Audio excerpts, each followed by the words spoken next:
दोस्तों, हम सभी साल 2026 में प्रवेश कर चुके हैं। साल 2026 की शुरुआत हो चुकी है और ये साल कई मायनों में शुभ माना जा रहा है।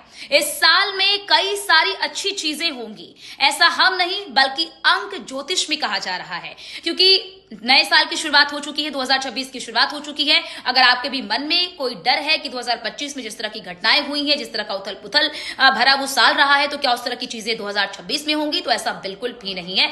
आपको घबराने की बिल्कुल भी जरूरत नहीं है, क्योंकि अंक ज्योतिष में 2026 को बहुत ही शुभ माना गया है।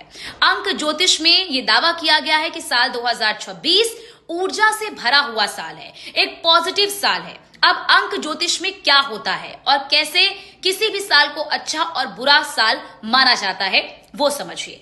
अंक ज्योतिष में क्या होता है कि जो साल होता है उस साल के नंबरों को जोड़कर एक नंबर निकाला जाता है और उस नंबर से ये बताया जाता है, उस नंबर से ये पता किया जाता है कि ये साल अच्छा रहने वाला है या बुरा रहने वाला है।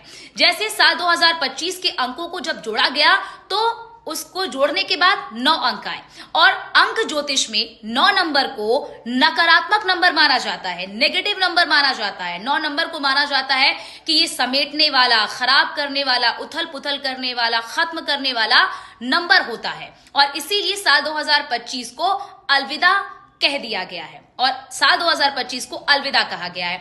अब 2026 की बात कर ले तो 2026 के जब अंकों को आप जोड़ेंगे तो इसको जोड़ने पर अंक ज्योतिष में कहा जा रहा है कि इसको जोड़ने पर 10 आ रहा है और अंक ज्योतिष में इस साल को 1 माना गया है और 1 को अंक ज्योतिष में बहुत ही शुभ माना जाता है। माना जाता है कि अंक ज्योतिष में 1 नंबर शुभ नंबर होता है, नई ऊर्जा से भरा नंबर होता है, पॉजिटिव नंबर होता है और इसीलिए साल 2025 को लेकर अंक ज्योतिष में यह दावा किया जा रहा है कि इस साल कई सारी संभावनाएं होंगी, आपका जीवन खुशियों से भर जाएगा।